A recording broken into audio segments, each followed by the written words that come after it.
I'm Lauren from Legends of S.H.I.E.L.D., a Marvel Universe fan show, part of the GonnaGeek network, just like the show you're checking out now. Shows on the network are individually owned, and opinions expressed may not reflect others.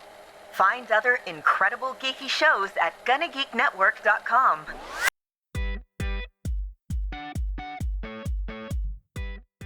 Hello, everybody. This is SP, and welcome to Better Podcasting episode number 45, Better Podcasting Live Chat episode 45. Today is Wednesday, March 8th, 2023, and you get a solo SP show today. Yes, that's right. Steven could not join us tonight because he is sick. His kids gave him a little bit of a cold, I guess, is what's going on. And he actually wanted to be here. And because we took last week off, because we ran into an issue with our, it's a home improvement issue with Steven, he decided that he wanted to have a show tonight for sure and wanted to have me go. So he's the one that pushed me into going solo. And you're really seeing the problem with the dynamic with two people and then going down just to the one person. Both of us can carry a show on our own, but it's just better without both of us. All right. So here's what's going on. I have some things to talk about. There is the chat room. I know a few of you are already in the chat, so that's great. I appreciate any questions you have. I'm going to be going over some stuff. And if we come to the end of that and it's just a short show, that's what it's going to be. So first of all, I'm going to talk about some hardware upgrade issues that I've had going on. First of all, a couple of weeks ago, I ran into an issue where I was rendering an episode of Legends of S.H.I.E.L.D. and the Legends of S.H.I.E.L.D. episode did not complete the full thing. Now, Vegas Pro Edit 19 was great. It went all the way and edited 47 minutes of the 105-minute episode. But I was wondering, why did it shut down and why did it not edit the whole thing or render the whole thing? Well, it was because I was running out of space on my hard drive. So I went ahead and increased the 1 terabyte to a 2 terabyte. I ordered a 2 terabyte drive. It came on Amazon the next day, actually within hours. I think I ordered it at 10 p.m. at night and it came at 5:30 the next morning. So woohoo, next day delivery, almost same day delivery because it was within 12 hours, right? It depends on what time you get up and what time you go to bed. And I got the 2 terabyte drive. I took the 1 terabyte drive out. Now, this is my working drive. It's not my OS drive. It's not my long-term storage drive. It's just the working drive. It's the drive that I put the active files on that I have that I go ahead and then use to render the episode. And with 4K video, it just gets full after a while. You start adding more and more and more files to it. And it just was getting closer and closer to that 1 terabyte where it finally got to that 1 terabyte size. Now, I did move some files off into long-term storage in order to edit that episode, but I was like, this is going to keep being an issue because I have so many working files, and I'm going to move it off to a long-term storage, but I also needed a bigger storage working drive. I took the 1 terabyte drive out. I went to my old podcasting computer. I used a program called Macrium Reflect Free. It's available for another few months until 2024. Then they're going to rip it and take it out, and they're just not updating it anymore. And they're changing the free version to a home version, which is one I would use. They actually have a corporate version and an enterprise version. The home version, I think, is around $60, somewhere between $50 and $70. I don't remember exactly what it is. I'm definitely going to buy it because I use it so much. What I do is I either clone the drive or I image the drive and then restore the image drive with SSDs. This is a 2.5-inch SSD. With SSD, I found that the image solution works best. So I imaged that 1 terabyte onto one of my bigger drives that I have on the old podcast machine. And that took 6.5, 7 hours. And then I re-imaged it and created a new drive with the 2 terabyte drive. That took about 6.5 hours. And I extended the volume. If you're techie, you know what I'm talking about. And I made that the full 2 terabyte drive. And I took that drive, shoved it back into my active podcast machine, and it worked great. The image actually treats it like it's the same drive. So I didn't have to map to the drive or anything. It actually had the same drive. So worked all great. I am eventually going to have to pretty much do a clone of a hard disk drive, 3.5-inch disk drive, because I have a 12 terabyte that's filling up. I'm going to have to move to a 20, or I believe 26 or something like that is out there right now. So I'm going to have to go ahead and do that eventually, maybe by the end of the year. But that will be a clone, because hard disk drives can do clones. And before you say, SP, what are you doing with these 2.5-inch SSDs? I just had that in from my other computer. My motherboard actually can support up to 6 M.2 drives. So those are the little drives now that actually connect directly to your motherboard. My operating system is on one of those drives. So I have, I believe, 5 additional slots that I can use for storage. I was at the last minute and I wanted to increase from 1 terabyte to 2 terabytes. So I'm like, I'm not going to mess with anything. I just want to replace it. In the future, I might go ahead and go to the M.2 drive. So that's a lot of techie stuff. Basically, I've been increasing storage on my podcast machine because of the 4K video that we edit. Why do we edit at 4K? Because it looks crisper. Even though I might only be streaming in 720, if you render the file at 4K, it looks crisper on YouTube. We've done some individual comparisons, Steven and I, and definitely even 720 looks crisper when it comes out at 4K. So that's what we do. So that's one hardware issue. Another hardware issue that I've been having is my Rodecaster Pro 2. I knew this wasn't going to be the end of everything. So what I've noticed 3 times now is when I boot it up, it freezes. And I don't necessarily know if it's the hardware that they sent me. Remember, this is a replacement unit, or if it's the firmware, the 1.1.4, I believe. I don't know. I haven't heard back from them, like literally before this podcast. I initiated a conversation with Rode. I sent a support ticket in. We'll see what they say back. They'll probably say, hey, restore from 0. I probably do the normal techie stuff, but we'll see what happens with this thing. Ultimately, it might come down to me being without it. Now, I did time how much time it took for the old unit to get to them to when they acknowledge it. And then if you figure in shipping on the way back, it'd be about 3 weeks. I'd be without my Rodecaster Pro 2, which is an eternity to a podcaster, especially one like me that's doing multiple shows per week. This week, it's going to be 5 shows. So you expand that by 3 weeks, it's 15 shows. That's a lot of shows to be without the Rodecaster Pro 2 when you're used to it and it's working just fine. So we'll see what happens with that. So Drigger asked in the chat, why ever bigger drives instead of a NAS? It's because I've got the computer to do it. I've got a huge gaming desktop computer with a lot of space in it for storage. That's what I'm going to do. And then I pay Backblaze to back it all up. So I'm good to go. It's all my storage drives, all those 20 some terabytes I have are all backed up. That's why I use that versus a NAS. If I didn't have that, I would do a NAS. Like if I was working off smaller laptops and I wanted bigger storage through a NAS, I could do that. But I have a big desktop, so I use the storage capacity that is in there.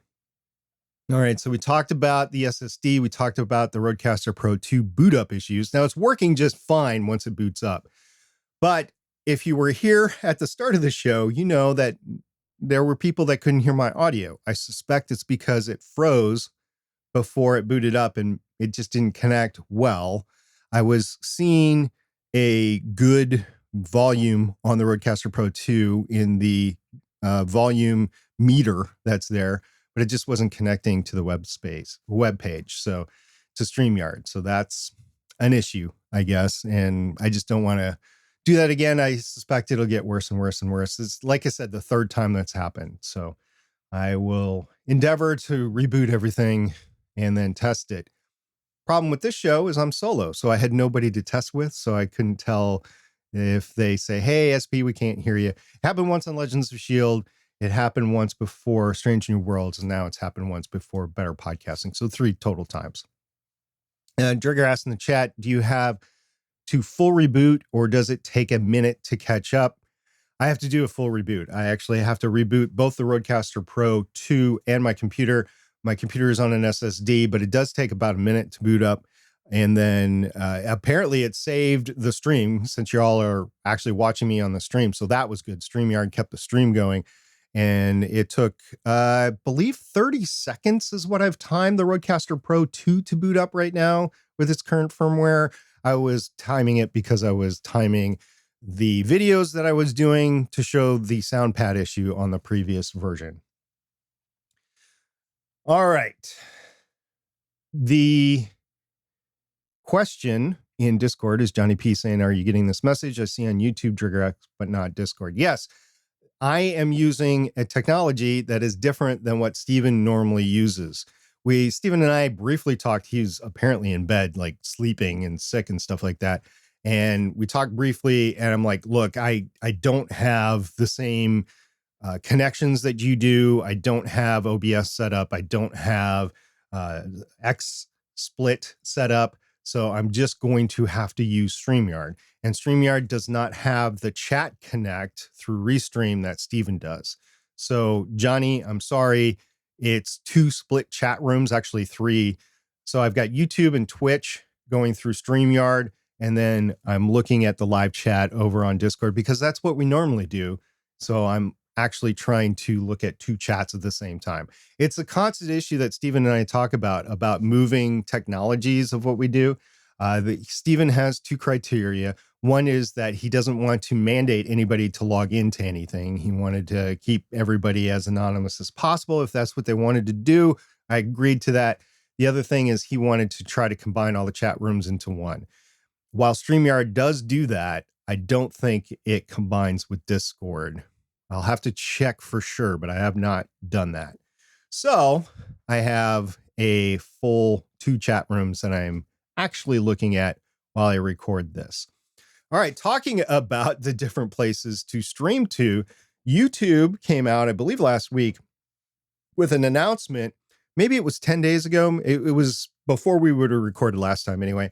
YouTube has announced that they are going to incorporate podcasts, quote unquote podcasts. I know we've talked before about the definition of a podcast, and I'm sorry, podcast industry, you're going to have to get over it. The public does view podcasts as like a normal show from a normal guy that's not part of any, cable or streaming service. And by streaming service, I'm talking about like, I don't know, Paramount Plus, Netflix, HBO Max, that sort of stuff. They view Twitch, YouTube, shows on Twitter, Reddit streaming. They view that all as podcasts. In their mind, that's a podcast. Whether or not it's an RSS feed with a audio only that's hosted somewhere and it's on Apple Music or Apple Podcasts. I'm sorry, industry, the term podcast has gotten away from you. So YouTube is taking that and running with it. And they're saying, yes, if you have a podcast, you can click a box on your YouTube channel and it will show that you're a podcast. And then we can play it on Apple Music or YouTube, Google Music. Is it Google Music? I think it's YouTube Music. YouTube Music and on YouTube while you close your screen, even if you don't, I believe, have a subscription. Because right now you can do that with a subscription to any like YouTube video. But I don't. So if I was going to do that, I'd have to have my screen on my mobile devices and walking around and in the car and stuff like that. But they're saying that if you click that box, it can be a podcast and it doesn't have to have an RSS feed or whatever. That's what Google/Alphabet/YouTube is calling a podcast. And that's what they're doing about it. Okay. So as a hobby podcaster, what are you going to do? Well, I still would advise you to get an audio only hosting, whether that's through a company like Buzzsprout or Podbean or Pinecast, and distribute your show audio only through the normal means. I would also recommend that you explore putting your show on YouTube. And I've often been countered to this where I don't want to see a static image and have your podcast. But if they're going to do this and they're going to allow everybody to check that button, it might as well. It's just an additional distribution place. And I will use this term, kids these days, that's where they go for their content. So if they're going to YouTube for content and YouTube is allowing you to then throw your show on there as a static image audio file, basically, yeah, go ahead and use it. Or do what we do on Better Podcasting and actually do a talking head video. It's more work. It's definitely more time. It's more money to do it this way. But if this is your jam, this is your jam. You can do it. I say you don't have to do that. And I don't know if the algorithm is going to pick you up or not, but you could try it, see where it goes. And that's what I would recommend these days. I had been hard over about not trying to get into the YouTube algorithm with a static image, but if they're going to allow you to play stuff with a closed screen that's audio only with static image, probably good. All right. So that's YouTube podcasts. Now, another thing that came out is something that I've been following for quite some time because I've been wondering about the health of a podcast company that's been in it since 2004, and that's Libsyn. They're a media hosting company. They've also either bought or merged with several other companies over the past couple of years. And unfortunately, they have not had a filing with the SEC since September of 2020. So that's over 2 years now. And just last week in a press release, they came out and they actually gave their financials. And unfortunately, with the fact that they hadn't been giving a report out, they were banned from trading on the SEC banned them from stock trading because they were a publicly traded stock. So there is outstanding stock. And the issue with that is addressed in their report. I will quote the report. Quote, as it's not the report, this is their press release about the report. Quote, as previously announced in April of 2022, the company consented to the revocation of the registration of the company's shares of common stock by the Securities and Exchange Commission. Therefore, the shares are no longer traded on the OTC markets or on a national securities exchange. However, shareholders at that time remain shareholders today, and the ownership interests of shareholders remain intact. The company is actively evaluating alternatives to facilitate liquidity to shareholders in 2023, unquote. Now, I am many things. I'm a rocket scientist, but I'm not a financial advisor. And I don't trade in stocks all that much. Mutual funds, retirement funds, that's more my jam. So I am not an expert in this. Please do not take my opinion and use it as trading advice or financial advice or whatever. What I think is happening, though, and please correct me if I'm wrong, I think what's happening is they're trying to go either private and they're trying to buy out all the existing shareholder stock, or they're looking to be bought out. I could definitely see that with all the money that was banting about in the podcast space a couple of years ago, the $50 billion or $1 million that Spotify, I believe, paid to Anchor. I mean, that's a lot of change. When you take a look at the annual revenue of Libsyn, which is in this report, it's in the tens of millions of dollars. It's not in the hundreds of millions of dollars. They do have an operational loan that I believe is about $10 million that they can go back and forth depending on what they need for their company.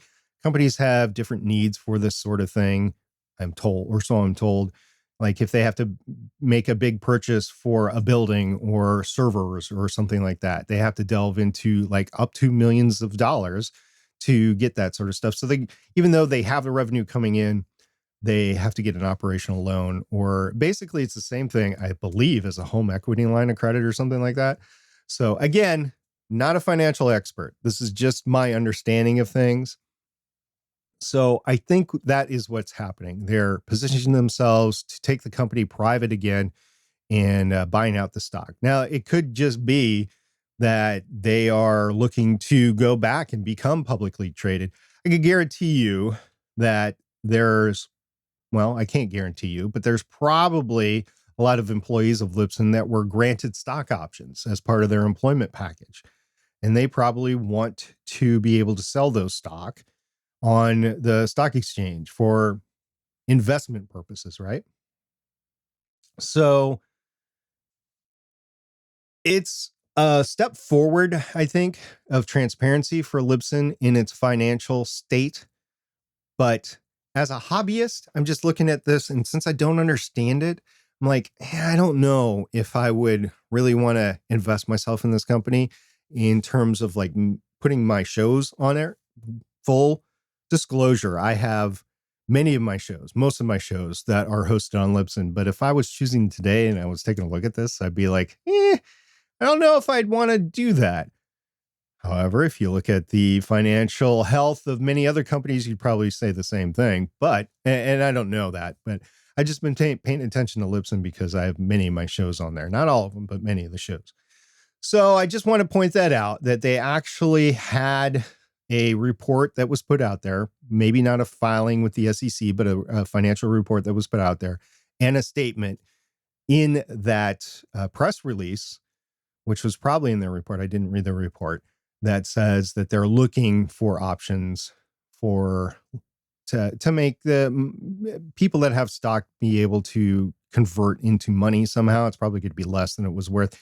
If I remember correctly, they were trading at about $30 a share when they took it off the market. So I don't know if it's going to be pennies on the dollar or if it's going to be close to that $30 mark. But all interesting stuff, right? All right. We also had some things come up and before last week, and I don't remember where this came from, but there was a question, I believe it was in our Discord before we recorded last week, or we were trying to record last week. It was, what do you do to help your co-host and yourself get better? And I actually had a chat on the Better Podcasting Chats with SP, and we were talking back and forth about this a couple of weeks ago, and I was just thinking in terms of it. A lot of hobby podcasters have issues with crutch words. And so I'd say so way too much myself. That's my crutch word problem. And these crutch words make editing a little bit problematic if you want to clean it up, because some people say it way too much. One of the things you can do is you can, as a producer, say you're a producer with co-hosts, whether it's one or multiple, you can go ahead and you can, every time, you could do basically a post show review. And as you're editing, this will take you more time, but it might be worth it long term. Every time you have to edit out a crutch word, you don't just take that crutch word out, but you take the context of the phrase that you were editing, you put them in a file, and then you string all of that together. And then you render it, and then you give it to your co-host, or you get on a call with your co-host and you say, okay, this is what I'm talking about. Because some co-hosts don't have a clue what happens with editing. They're just there to provide the talent and the content. And it's up to you as a producer and an editor to edit the final product. So they might not understand how much time it's taking you to do this. So actually showing them this in a review session will definitely help them at least acknowledge the fact that they're doing it. Ums are big, and I know one thing you can do to supplant that is just to not say anything. If you feel an coming out your mouth, you can tell your co-host, just don't say anything. Just keep it silent until you figure out what you're going to say, and then go into it. Silences are a lot easier to edit out than ums. Trust me. That is one thing. Another thing that you can do to help you and your co-host get better is use show notes. Some podcasts don't use show notes. Some do. So go ahead and use show notes to stay on topic. If you find yourself wandering, I like a good diversion as long as it's entertaining, it's fun. But if it's way too off the mark and it's definitely off the topic of what you're listening to the podcast, you definitely need to reel it back in and then get back on the show notes. I mentioned the term mic check before. It was slightly different than what I was talking about before. What I was talking about before was kind of a review. A mic check is when you go in, you take notes, and then you and your co-hosts will listen to the show and you will just give pointers, and they can give pointers to you at the same time. It's called a mic check, where you go in and you evaluate yourselves. And if you want to get better over time, that is definitely something that will help. Just keep it light. Recognize that everybody has issues. I have a speech impediment, believe it or not. We talked about it before on the show.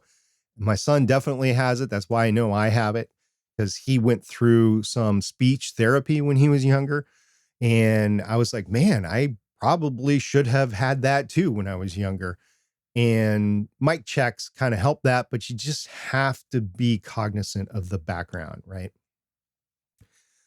And then another thing you can do is you can help each other out with audio gear and sound. If somebody's not sounding great, let them know and then give them some advice on what to actually get that will be good. If you're a producer and you have somebody on your show and you like them and they are a good mix for the show, whenever anything, but they have the worst audio possible, that's going to affect the people that listen to the show over time. So the best thing you can do is just let them know, hey, what's going on? And then get them off that condenser microphone if that's a problem and get them into a more dynamic microphone. Years ago on the GonnaGeek show, we had a co-host that had a microphone issue and we were talking to him over the course of months. He did make some improvements. He had a microphone that had a whine, like a USB whine in it for a while. Then he got another microphone. Steven actually knows the story a lot better than I do. But if it wasn't for us saying anything, nothing would have changed. So Steven was able to try to get better sound out of that co-host over time. Co-host no longer on the show, but when he was on the show, we were trying to improve his microphone. All right. One final thing. I heard this come up. I read this come up in Reddit. And it was a post and I got very interested in it. And I'll tell you what I did, because I did it myself on my show. How long each of you and your if you're podcasting on a team, 3, 4 co-hosts, even 2, how long do each of you talk? So first of all, is that useful? And maybe it is, maybe it isn't. Maybe the show is designed where one person does not talk as much as the other person. But then how would you calculate that? And then will it help eventually? So I'll tell you how I calculated it. So what I did is I edited the show. This is Legends of S.H.I.E.L.D. I edited the show. And after I edited the show, I multi-track edit. So I have everybody on different tracks.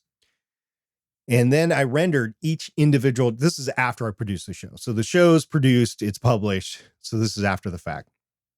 I rendered each individual track. And I imported each individual track into Audacity. So Audacity had 4 tracks. There was 4 hosts on the show that I did. There was me, Lauren, Chris, aka Waffles, not the Chris that's on the GonnaGeek show, and Michelle. And I went ahead and had the complete file for each, the complete track for each. I threw them into Audacity. And then on each individual track, I used the truncate silence. So there is some objectivity of how much silence you put in there, but I did that. I had the silence set to, I think, 1 second. If it's longer than 1 second, it truncates it to 1 second in between everything. And I'm not actually going through and listening to it. I'm just trying to calculate how long that track is. So I calculated how long each individual had in their singular track. And then I went to just the full track, the full published track. And okay, how long was it? And then I basically divided and took a simple percentage. Like if I talked for 20 minutes, 23 seconds, I converted it into seconds because, time is like that for everybody that understands math. What I did is I multiplied the minutes by 60. And if it was 20 minutes, so that'd be 20 times 60.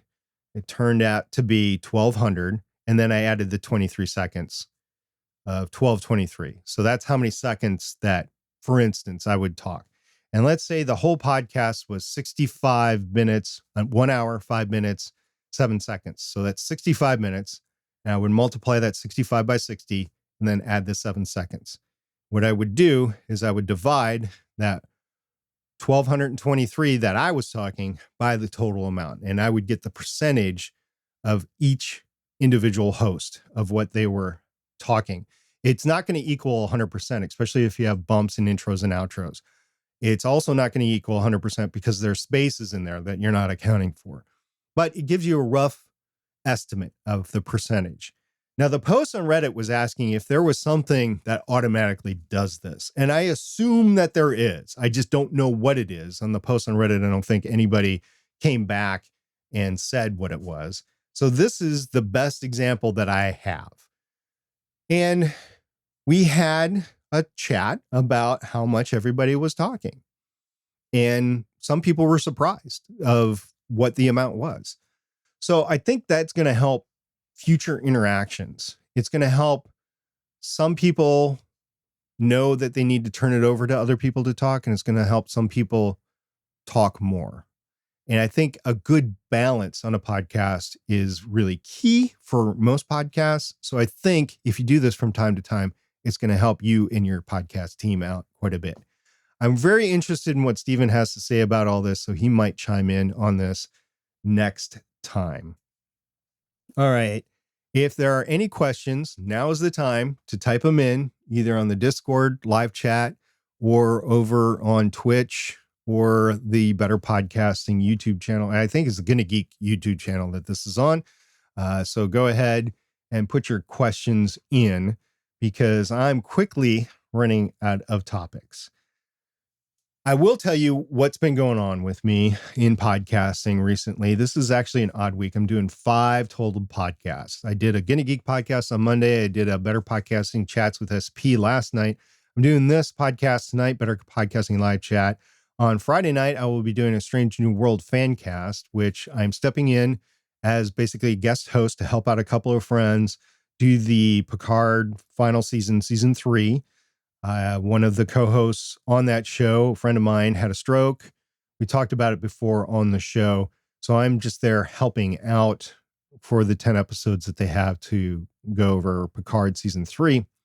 And then Saturday will be Legends of S.H.I.E.L.D. So 5 total podcasts. As it would have it, during my podcast last night with Daniel Smith of the Coffee and Space podcast, I told him before, as I tell everybody, this is more of a conversation. It's not an interview. If you have any questions for me, go ahead and ask him. Near the end of the show, he asked the big one. He said, how do you do it? How do you do all these podcasts all in 1 week? I was like, well, there was this little podcast that we did a few years ago called Better Podcasting episode 50. And it was the golden rules of hobby podcasting. There were 15 of them. One of them was don't do more than 2 shows a week if you're a hobby podcaster. You have a full-time job and you're doing podcasting on the side, don't do more than 2 shows a week. And you can find that at betterpodcasting.com/50. And he was like, oh, wow, that's actually interesting. I said, yeah, the only reason I'm doing it, first of all, is because I have team on some podcasts. If I was just doing them all solo, there's no way I'd be doing any of this. And by the way, this show is going to be produced and edited by one Stephen Jondrew. It's not going to be me. So that is part of the help that comes along. If you have a team behind you, you can go ahead and do multiple shows. If you're just the talent, you can come on board multiple shows. But I said, if you're really doing it right, you need to promote the show.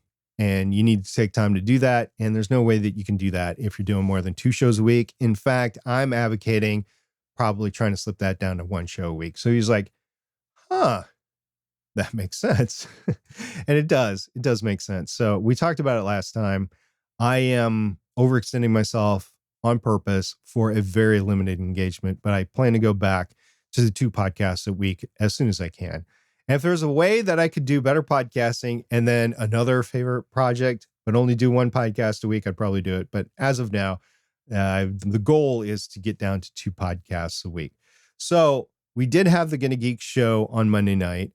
I am looking forward to the launch of Starship coming up really soon.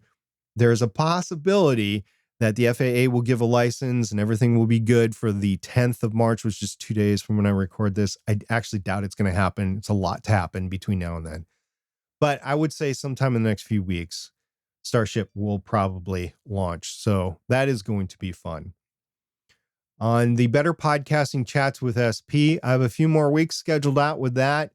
And then I probably am going to be taking a break. I'm always open to scheduling a session with anybody. So just get a hold of me at stargatepioneer@betterpodcasting.com. Once again, that's stargatepioneer@betterpodcasting.com. That's the email address. And I'll send you the link to the calendar that I have, and then we'll just schedule a time and have you on there.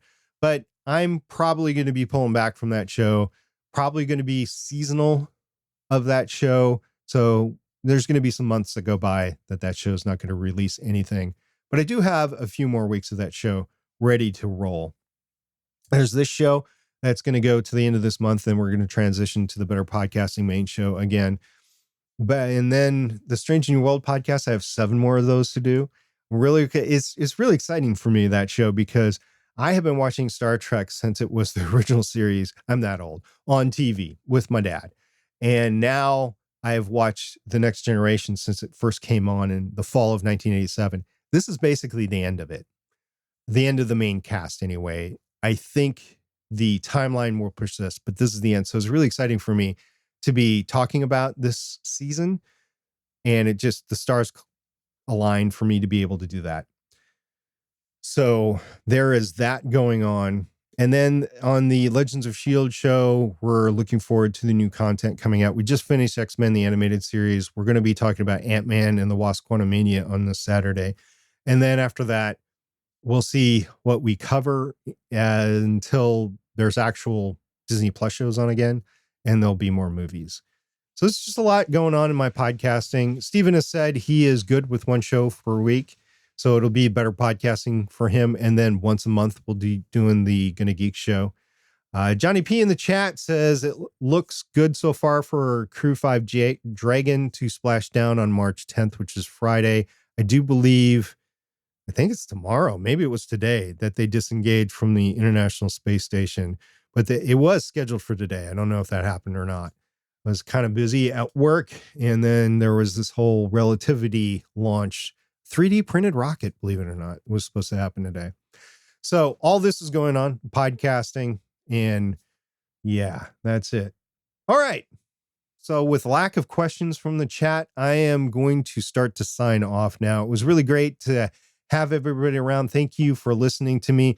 If you have any questions, please don't hesitate to go to our Discord server at betterpodcasting.com/Discord. You can ask questions there for us at any time, or you can always catch us on email. Steven's mostly on Mastodon. I am on Mastodon, but I'm predominantly still on Twitter. I know some people have issues with Twitter. I don't blame you, but I am still there. And I can't get to Mastodon at work, but I can get to Twitter at work. So that's the dichotomy there.